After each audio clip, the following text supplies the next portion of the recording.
That's what fusion energy is about. Today, I brought this, what's called a plasma sphere, to give an example of just one small way that mankind now, through the research of fusion energy, is able to understand the fourth state of matter. And that's huge, because plasma, which is what's happening in this sphere right here, is one of the most interesting things in nature. And so our fusion research is about energy, but it's also a story of how we've mastered, maybe not mastered, but we've definitely improved our ability to use the fourth state of matter. And this plasma sphere is just one tiny example. Other ways that we've mastered plasma are plasma TVs, plasma scalpels.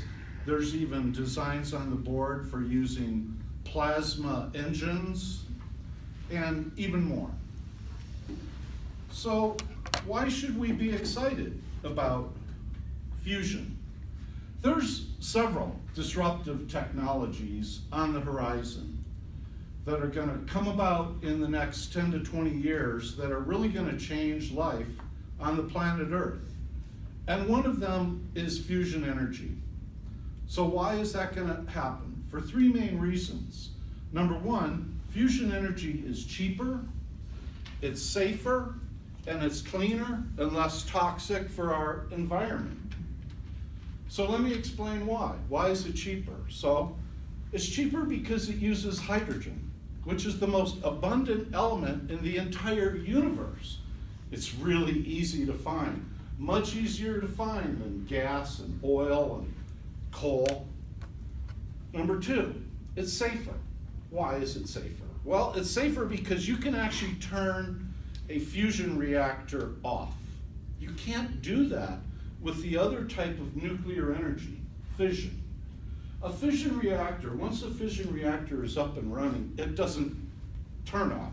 It takes several days, up to a week, to turn it off. And unfortunately, we all saw that in Chernobyl, 3 Mile Island, Fukushima. So with fusion, you can actually turn it off, and then when it turns off, it doesn't have a core meltdown like fission. So it's a lot safer. And number three, it's much better for the environment. All of the other energies that we use, for the most part, have some type of byproduct. Even in the process of making solar voltaic panels, many people are wondering, well, you know, we're using up a lot of carbon credits, so to speak, to make those panels. But with fusion, which is the same kind of energy that happens in the sun, the only byproduct really is helium. That's what's happening in the sun. The sun is constantly converting 2 hydrogen atoms into a helium atom, and then it spits that out into outer space as a plasma, much like what's in here.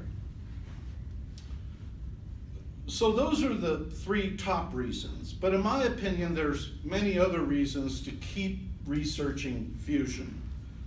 Our fusion research has led to an acceleration of our technology on the planet that I'm not sure a lot of people are aware of. The magnetics that we use in fusion reactors are extremely strong magnetic fields, and what we do is we take this magnetic fields and we create a bottle where we squeeze the atoms together so tightly that they fuse, and that creates a lot of heat, which we can use then to convert to energy. So that technology directly translated into the same technology that we're using for like magnetic resonance imaging machines and many other things. Even the ride at the state fair where they drop that thing that people are sitting on, I don't know what they call it, it's a maglev drop is what I call it. But so fusion research has aided a lot of other industries. The most notable industry that fusion research has aided is the semiconductor manufacturing industry. Up until we discovered plasma and the fourth state of matter, we could only make 1 transistor at a time.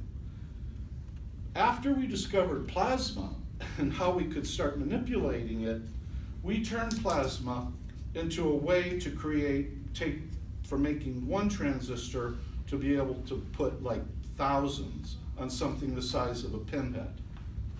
Later, we took technology that they use using lasers to create fusion, and now we can go from one transistor to several million transistors on something the size of a pinhead.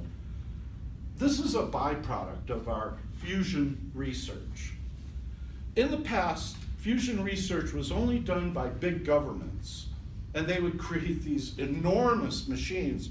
Right now, in fact, there's 8 governments that are all pitching in to build something that's 7 stories tall. It's going to be massive. So private industry has taken a look and notice of fusion, and now we're seeing a lot of private, not a lot, well, about 10 private companies all researching fusion that are pretty impressive. Lockheed Martin Skunk Works. If any of you are aware, this is a division of Lockheed Martin that has a reputation for delivering on their promises. They filed for a patent for a microfusion device in 2014. They were actually approved for the patent back in May this year, which means they demonstrated a prototype. This is a machine that they can put into an aircraft carrier or a fighter jet that'll power it for a year, possibly longer. There's another guy, Dr. Chang Diaz. He is one of our best astronauts. He's been to space 7 times. He holds the record. He started a company called Ad Astra, where he has devised a way using high-frequency radio waves to create propulsion with fusion. There's other reasons and other companies, but the main thing to remember is that there's 3 good reasons for going with fusion. Number 1, it's cheap fuel, hydrogen. Number 2, it's much safer. And number 3, it's clean, and the only byproduct it produces is helium, which we can use to inflate all the balloons for the massive party we're going to have when we get it working. Thank you.